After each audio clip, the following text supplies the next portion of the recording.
Hello and welcome to Freedom Watch, your daily dose of raw liberty online at foxnews.com/freedomwatch. I'm Judge Andrew Napolitano here defending freedom, defending your natural rights, and defending your right to have a government that stays within the confines of the Constitution.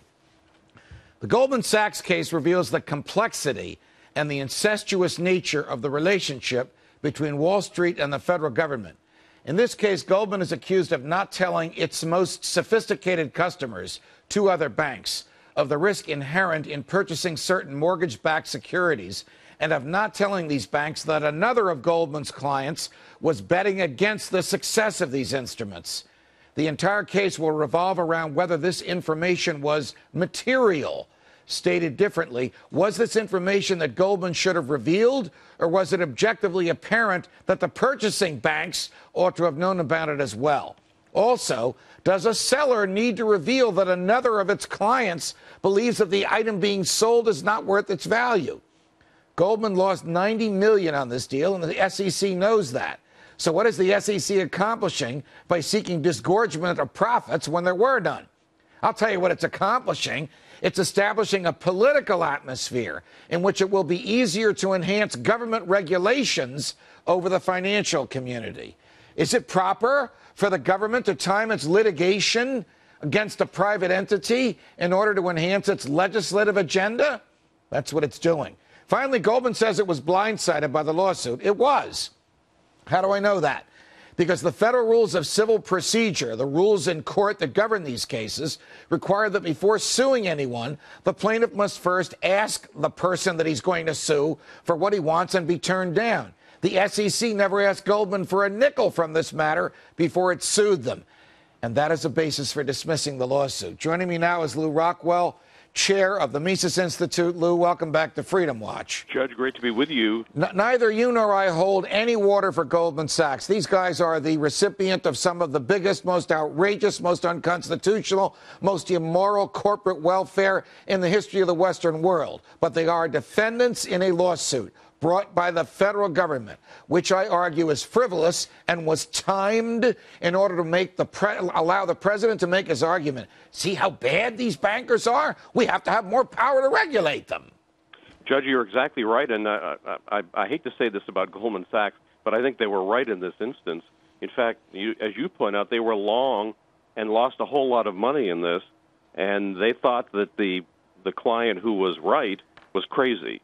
So they had no obligation, but I believe this case is phony. It's designed to be tossed out of court. It's just a trick. After all, Goldman is one of the biggest donors to the Obama campaign. Exactly. So this is just a trick, and it's to get this legislation through, which, by the way, will be very beneficial to Goldman Sachs. So what they should have done to Goldman Sachs is let them go out of business when they were bankrupt back during the economic crisis, Precisely. Instead of ripping off every single regular American for the benefit of these zillionaires on Wall Street. So the government revived Goldman only so that it could sue Goldman for one of the few things that Goldman did that was lawful and moral. Exactly right, although it's, again, all a trick. As you say, it's a political trick. And, of course, they don't hesitate to do anything, including bringing phony lawsuits, to get this bill through Congress. Obama's going to Wall Street or near Wall Street to give a attack on the banks while he's actually seeking to benefit the big banks. Absolutely. Now, without getting too much in the weeds, when you sell something to someone, you always believe it's worth less than what you're getting for it. Otherwise, you wouldn't sell it. How could it possibly be a basis for litigation that Goldman created an instrument and sold it and believed that it was worth less than what it sold it for? You do that when you sell a house. Well, of course, that's true. If they thought it was worth more, they'd keep it, or they'd find a buyer who would pay a higher price. But these, of course, guys they make deals. People on Wall Street in their good incarnation. They're making deals. They're making money. They thought that they were selling a good product. They were on the side of the long side, not the short side of the mortgage market. Of course, this Paulson and Company made a lot of money from understanding that there was a real estate bubble. It was going to break, and they had the timing right. Goldman was wrong. So Goldman didn't lie. In this particular instance, they didn't lie. They didn't trick anybody. The banks that lost the money were on the same side as Goldman. They all thought that Paulson and Company was nuts. But Paulson and Company was, of course, right. And the banks that lost the money, A, are as sophisticated as Goldman, and B, sometimes sell the same type of products to other banks that they just bought from Goldman. So everybody in this incestuous inner circle either knew or ought to have known what was going on, and yet the government will not seek to use this as a basis for arguing that all this private buyer and seller activity should be regulated by federal bureaucrats, sort of like Medicare, Medicaid, Amtrak, the post office. They want to destroy this part of the economic system as well. Well, one of the worst aspects of the economic crisis and of the power seizure that came after it was more and more government control over the capital markets. Right. So they're having more and more control over every little detail, and we're going to be more like France, or maybe worse than France, in having government bureaucrats who are, of course, taking bribes and connected to the big boys, making decisions that will crush middle and small-sized companies, prevent creative innovation, to keep the banks and Wall Street firms living the lifestyle they're currently living and free from competition. That is what's going on. This is not Obama and company are not trying to hurt Wall Street or hurt the big banks. They are hurting the average American for the benefit of Wall Street and the benefit of the big banks.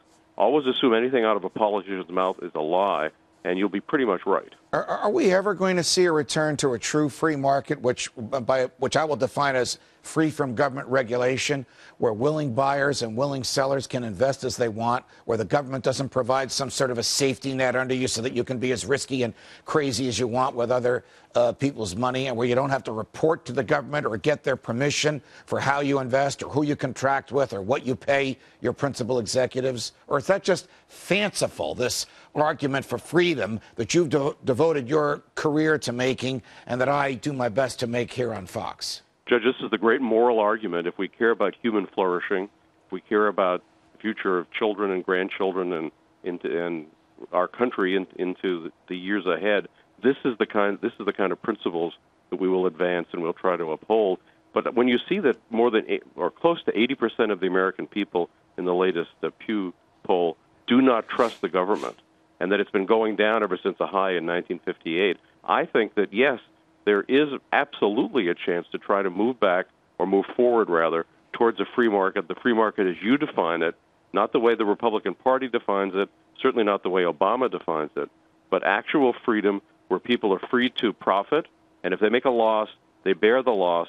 They can't shift it through the government onto other people. I want you to take off your hat as an economist, your hat as a philosopher of government, and put on your political hat. And this debate is going to rage between now and November, and then it'll rage for another 2 years. For those of us who believe in freedom like you and Ron Paul and I and most people watching this show do, is it better for us to hold our noses and vote for the Republican on the theory that almost any Republican is better than any Democrat?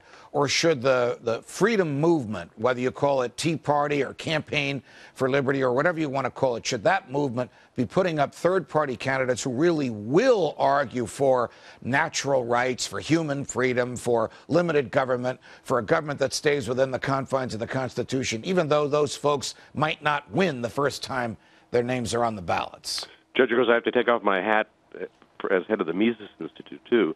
But yes, I think voting for Republicans is a bad idea. I mean, it's not true that Republicans are always better. I would argue that George W. Bush was actually far worse than Bill Clinton, and I hold no brief for Bill Clinton. So sometimes a guy like John McCain is every bit as bad as Obama. So I think it's not a good idea to vote for Republicans just holding your nose, and because it also involves putting a blindfold over your eyes. But I think you're exactly right that third parties and dissident efforts, whether it's the Tea Parties, other things that are going to come about, there's a political revolution going on in this country. People are for the first time, very, very upset about deficits. They're upset about high taxes. They're upset about regulations and controls from the people in Washington.